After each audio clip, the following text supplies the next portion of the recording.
Pendant près de 8 heures hier soir et jusqu'à plus de 5 heures ce matin, nous avons débattu des mesures que vous proposez pour protéger les Français face aux actes terroristes. Monsieur le Premier ministre, je ressors de ce débat avec un sentiment d'amertume, d'indignation et aussi de colère. Au-delà de votre posture, de votre ton martial, de vos coups de sang, de votre assurance qui confine à l'arrogance, pas le début de commencement de mea culpa de votre part, de celle du président de la République ou de votre ministre de l'Intérieur. Pas une fois, vous n'avez eu le moindre regret pour des mesures que vous n'auriez pas prises et qui auraient pu limiter, prévenir ou empêcher le drame de Nice. Que proposez-vous aux Français pour les protéger aujourd'hui en dehors de la prolongation de l'état d'urgence? Rien. À situation exceptionnelle, nous proposons des mesures exceptionnelles prises par de nombreux autres pays qui sont tout autant que nous des pays de droit. Permettre le contrôle d'identité par les policiers municipaux, refusé. Permettre à la police municipale de disposer des mêmes armes que la police nationale, refusé. Mettre en place des centres de rétention sur les fichiers S, refusé. Expulser de notre territoire national les étrangers condamnés, refusé. Supprimer toute prestation sociale à un terroriste et sa famille, refusé. Permettre la fouille des véhicules par la police sans réquisition préalable, refusé.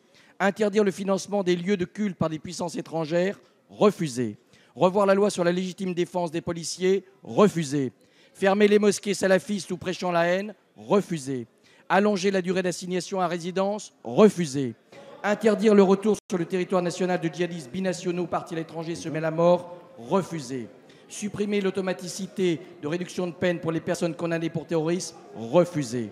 Réorienter notre politique pour lutter avec la Russie contre l'État islamique, refusé. Monsieur le Premier ministre, il y a dans le pays une colère qui monte, entendez-la et agissez. La parole est à Monsieur le Premier ministre Manuel Valls. Monsieur le député Yves Nicolin, non, vous pouvez penser, je l'ai dit hier d'ailleurs, à la tribune en présentant la prolongation de l'état d'urgence.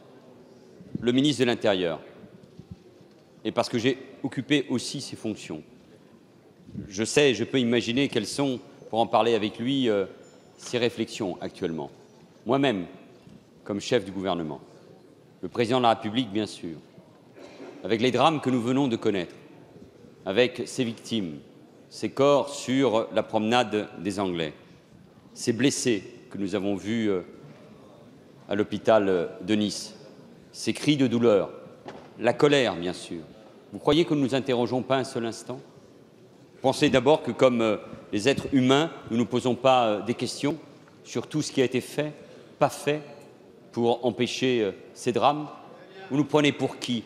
Pensez que nous n'avons pas un moment de conscience et que nous ne nous posons pas, monsieur le député, des questions fondamentales?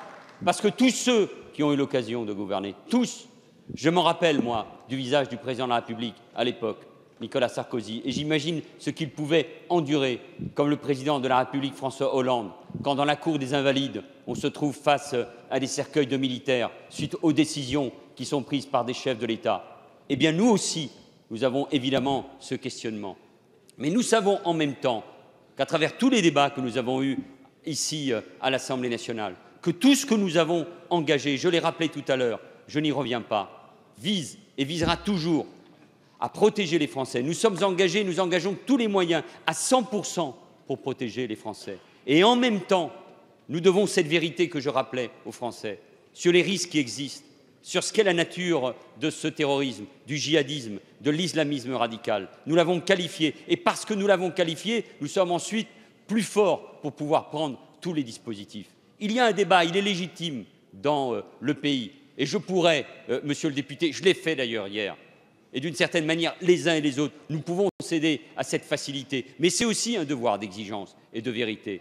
Rappeler ce qui a été fait depuis 2012, comme rappeler ce qui n'avait pas été fait avant 2012. Rappeler que ceux qui ont pris la responsabilité de supprimer près de 13 000 postes de policiers et de gendarmes de ce pays, ceux qui ont supprimé les renseignements généraux, ceux qui ont baissé les moyens de nos forces de sécurité et de nos forces de l'ordre. Je pourrais évidemment, et c'est tellement facile, et en même temps, monsieur le député, c'est tellement vrai. Et moi, ce que je refuse, monsieur le député, c'est la facilité, c'est la démagogie. Et précisément parce que notre pays est confronté à un défi, nous devons être exigeants les uns et les autres. Nous devons être unis, pas pour être unis, tout simplement parce que le gouvernement souhaiterait l'unité nationale, mais parce que le terrorisme, monsieur le député, et mettez-vous bien ça dans la tête, veut nous diviser. Il veut nous diviser, il veut nous fracturer. Eh bien, au lieu de nous diviser, soyons capables de nous rassembler sur l'essentiel. Nous l'avons fait cette nuit en votant à une très large majorité le prolongement de l'état d'urgence, en intégrant des amendements de la majorité comme de l'opposition. C'est cette vision des choses que je veux, parce que moi je crois en la noblesse de la politique et je crois qu'avec cette action, avec cette noblesse et avec ce rassemblement, nous vaincrons, monsieur le député Nicolin, le terrorisme. C'est en tout cas ma conception de l'action politique.